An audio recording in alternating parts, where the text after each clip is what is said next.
Hey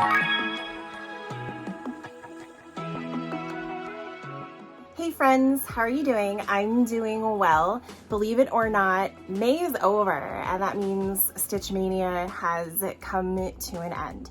If you remember my earlier video from the very beginning of May, I had grand plans for Stitch Mania, and I thought we could take a look back and see what I was able to actually accomplish, and more likely what I was not able to accomplish and why, and maybe it'll help me plan better for next year, as well as give me some ideas of what I need to work on this summer. So without further ado, let's take a look at what I accomplished. The first project that I was really looking forward to working on was this Royal Coronation kit that I got from Caterpillar Cross Stitch, obviously to commemorate King Charles III's coronation.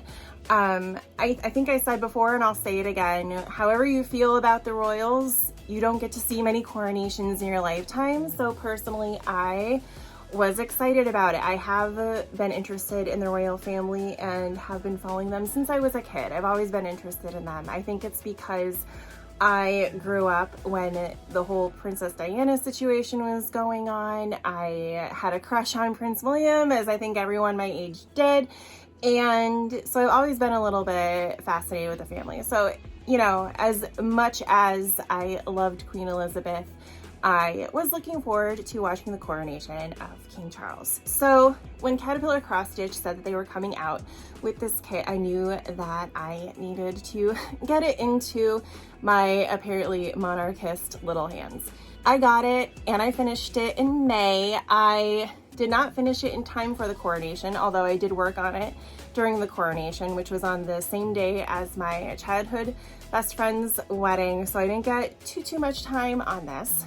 But luckily I was able to finish it despite starting it late, going on vacation to Disney World, getting COVID, which was super great. I didn't even want to knit or cross stitch or anything other than stare at a wall when I had COVID. So I'm honestly really happy that I got this done at all. For finishing, I just put it in a plain wooden hoop and then glued these ribbons that I bought from Amazon on it, and I really like it. I have no idea what I'm gonna do with it. I guess I'll hang it up somewhere in my craft room office, but honestly no idea what I'll do with it. But I am really happy that I got it done. It's really pretty. It has all the royal colors.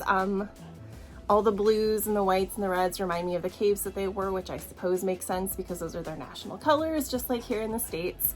But I really like the way that this design looks, and I'm really happy with the way that it turned out. The next project that I really wanted to work on was the Mill Hill Wanda's Wand buttons and beads kit that I started.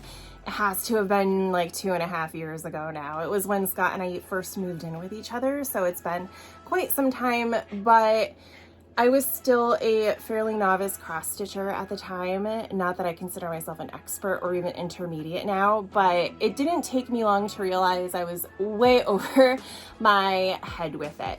So it took me a long time to even get through the basic cross stitching piece, and then I just kind of put it away when it came time for the back stitching and the beads. Since then, I have worked on a number of projects that involved both back stitching and beads, and I've gotten better at it.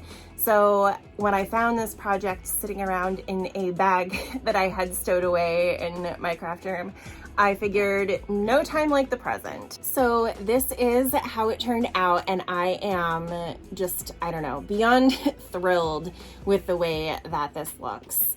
Not only am I proud of myself for doing something that was a little bit out of my comfort zone, and even though it took 2.5 years to finally get it done, I did it, and it's really cute. This is in a Mill Hill frame that I bought from Austiners, I believe, a while back because I knew that I wanted a frame for it, and I really like the color purple that it is. I think it goes really well with the pink skies, which I am in love with. Like, the dimension that just is part of the standard cross stitching with this, mixed with the texture of the beading and the sparkle makes it really magical. I don't think that photos and videos really do it justice by any means. But like, I'm super in love with it. Like, the ivy in here is just so intricate and beautiful.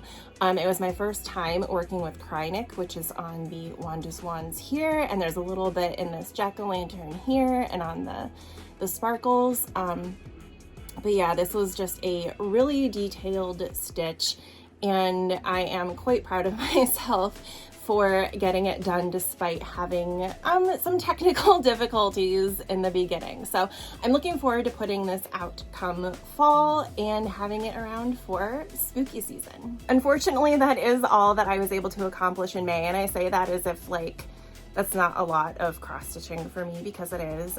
Plus with going to Disney for vacation and then getting COVID and kind of being down for the count for like nearly 2 weeks, I think I did pretty well.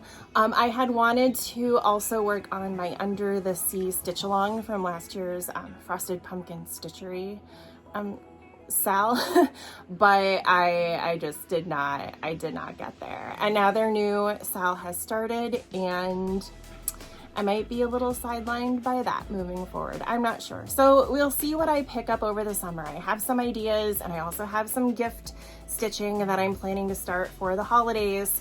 So I will hopefully be back with an update on those soon. But in the meantime, I hope you enjoyed watching what I was able to accomplish for Stitch Mania. I would love to hear what you worked on for Stitch Mania as well. So make sure to comment down below, and I will make sure to see you in the next one. Bye.